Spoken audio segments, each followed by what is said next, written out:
Ucrania, sin lugar a duda, uno de los países más mencionados en los últimos momentos. Breaking news on Russia and Ukraine. Some major developments today. Ukrainian troops are watching and waiting. Ukraine is a central focus right now in the White House. Pulling back some of its troops from Ukraine's border. Un país en medio de la tensión entre la OTAN y Rusia, siendo posible víctima de una invasión por parte de estos últimos. Sin embargo, la tensión entre estos países eslávicos no es nada nueva. Я хочу еще раз все-таки подчеркнуть это. Я говорил, но мне очень бы хотелось, чтобы вы меня услышали все-таки в конце концов. И донесли это до своих читателей, зрителей и пользователей в интернете. Tonight, in a massive show of force not seen since the Cold War, 30,000 Russian troops now stationed in Belarus for joint military exercises, stoking fears of an invasion of neighboring Ukraine. Debemos recordar que en el 2014 Rusia se vio envuelta en una polémica con Ucrania debido a la toma de Crimea. From the very beginning, we didn't believe it at the very beginning of the war on the east of our country in 2014. That's why I have to analyze all the information which we have. We have a lot of information because we are on these borders. It's our borders, it's our territory. Понимаете или нет, что если Украина будет в НАТО и военным путем будет возвращать себе Крым, европейские страны автоматически будут втянуты в военный конфликт с Россией. Sin embargo, antes de hablar de los sucesos actuales, Конечно, потенциал объединенной организации НАТО и России несопоставим. Мы понимаем. Но мы также и понимаем, что Россия одна из ведущих ядерных держав. По некоторым компонентам, по современности даже многих опережает. Победителей не будет. И вы окажетесь втянутыми в этот конфликт помимо своей воли. The most dangerous moment, I would say, in the course of the next few days, in what is the biggest security crisis that Europe has faced for decades. Creo que es necesario entender el trasfondo histórico que presenta este país.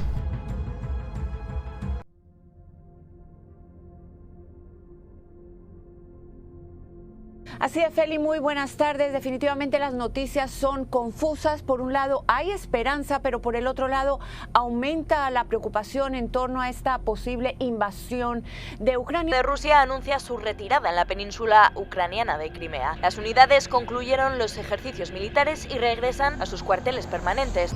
¿Retirada real o maniobra de despiste? Es lo que muchos se preguntan al ver las primeras imágenes de tanques rusos retirándose de la frontera ucraniana. Esta es la esperanza de que la anunciada invasión rusa de Ucrania quizás no llegue.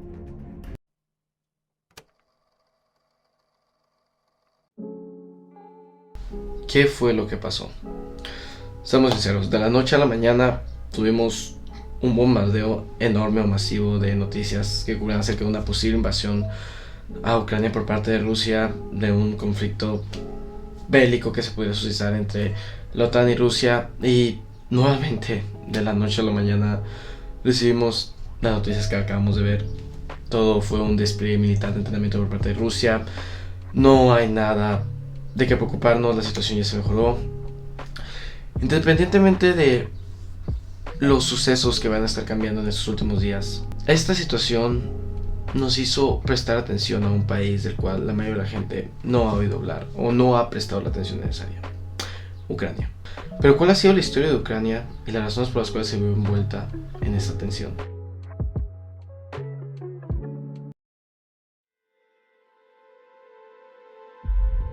Hasta hace poco, y cuando digo hasta hace poco me refiero a mediados del siglo XX, Ucrania seguía sin ser lo que conocemos hoy en día. Esto debido al hecho de que su territorio actual estaba dividido formando parte de otras naciones. La zona oriental de Ucrania, que formaba parte del Imperio Ruso desde antes de la Revolución de Este en 1917, pasó a llamarse la República Socialista Soviética de Ucrania en 1922, cuando empezó a formar parte de la Unión Soviética, en la cual estaban incluidas otras 15 repúblicas, las cuales fueron la República Socialista Federativa Soviética de Rusia, la República Socialista Soviética de Ucrania, la República Socialista Soviética de Bielorrusia, Uzbekistán, Kazajistán, Georgia, Azerbaiyán, Lituania, Moldavia, Letonia, Kirguistán, Tayikistán, Armenia, Turkmenistán y Estonia, de los cuales los más grandes e influyentes fueron Ucrania y Rusia. mientras que la zona occidental se encontraba bajo el dominio de los polacos. Pero no fue hasta la repartición de territorios durante la Segunda Guerra Mundial que la zona ocupada por polacos pasó a formar parte oficial de la República Socialista de Ucrania. Esta no incluía la península de Crimea, uno de los principales puntos de disputa entre estos dos países que aún se mantiene hasta la actualidad y que se remonta a su anexamiento por parte del Imperio ruso en el siglo XVIII.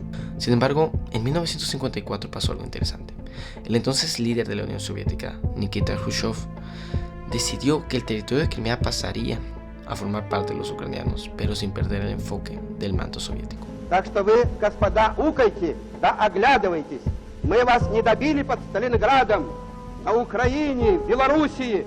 Если вы будете укать против нас и будете опять готовить нападение, мы так ухнем, что больше не будешь укать.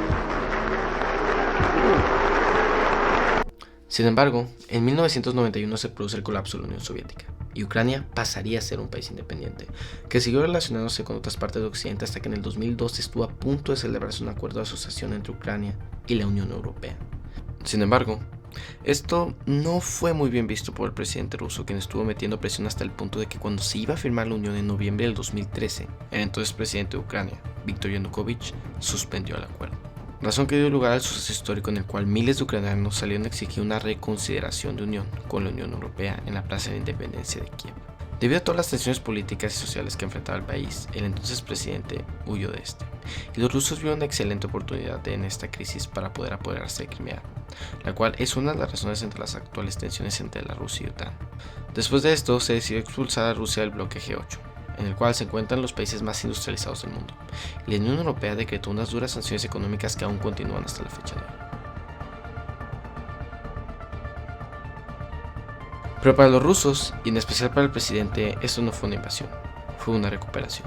La recuperación de un territorio que debido a varios procesos políticos, por decirlo de alguna manera, se había encontrado fuera del poder de aquellos a los que les pertenecía, pero que después de muchos años finalmente volvía a formar parte de Rusia. Some pro-Russian locals, however, supported the seizure. Earlier on Saturday, several hundred unarmed protesters also took control of Ukraine's naval base in western Crimea as pro-Russian militia seized Ukrainian Navy ships. Обращаюсь к народу Украины. Искренне хочу, чтобы вы нас поняли. Должна находиться под сильным, устойчивым суверенитетом, который по факту может быть только российским сегодня. Принятие в состав России двух новых субъектов Федерации – Республики Крым и города Севастополь.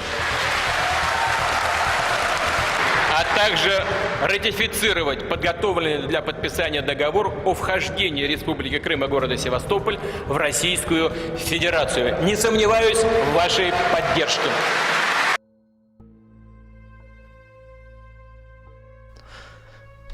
Sí, Ucrania y Rusia han tenido una historia de mucha tensión en los últimos años. Pero digamos que todo esto que hemos escuchado no ha sido razón suficiente para amenazar a Ucrania con una posible invasión.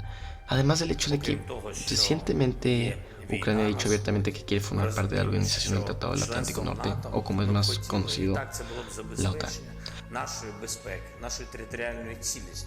Y esta es una de las acciones que Rusia no quiere permitir debido al hecho de lo que llaman proteger su propia seguridad. Pero ahora bien, ¿por qué Rusia ve peligro en la OTAN? Y más importante aún, ¿qué es en realidad la OTAN? Pues bien, para entender esto es importante volver a prestar atención a la historia. Después de la Segunda Guerra Mundial, la disputa por el control o dominio masivo se daba entre los Estados Unidos y la Unión Soviética. Debido a la gran anexión de países que tenía la URSS y sus claras intenciones de seguir haciéndolo, el 4 de abril de 1949 surgió lo que conocemos como la Organización del Tratado Atlántico del Norte, o por, como es más conocido mundialmente, la OTAN, con la firma de tratados en Washington, en el cual su principal interés era impedir la expansión de la Unión Soviética. Sin embargo, después de la caída de la Unión Soviética, y pese a que ya no estaba una de las razones principales por las cuales se habían formado, la OTAN no desapareció. Y gracias a sus grandes políticas, por así decirlo, proteccionistas, en las cuales si un país es atacado, los otros países salen a defenderlo, es la razón por la cual hoy en día cuenta con un total de 30 países miembros y es considerado la alianza político-militar más importante del mundo. Y ahora uno de los principales objetivos es evitar el militarismo nacionalista en Europa y fomentar la integración de los países que están ahí. En los últimos años, ese expansionismo y la adhesión de países que antes formaban parte del bloque soviético a la OTAN, como lo son Estonia, Lituania y Letonia, han sido las razones por las cuales ha crecido la tensión entre la OTAN y Rusia, el cual ha dejado muy en claro que no deberían seguir incluyendo países que formaban parte del bloque soviético, y recalcó que los principales son los países de Ucrania y Bielorrusia. Esto debido al hecho de su cercanía, la cual se vería expuesta a fuerzas militares de la OTAN en dado caso de que alguno de los países pasara a formar parte de este. Hay muchas teorías acerca de cuáles son las verdaderas razones por las cuales se está llevando este despliegue militar por parte de los rusos en Ucrania, y no dudo que eso sea verdad. Hay otras razones. Sin embargo, yo te planteo aquí las razones más generales, sin alargar tanto el video, para que tú puedas entender un poco más el trasfondo de la situación que se está viviendo en estos últimos días. Además de que las razones que te mostré en este video fueron dichas por el presidente Vladimir Putin y los sucesos históricos que han estado pasando entre Ucrania y Rusia. Por lo cual realmente espero que este video te ayude un poco más a entender lo que está pasando en estos días y entender lo que puede suceder en los próximos días. Si te gustó el video, dale like, no olvides suscribirte a mis redes sociales y eso sería todo.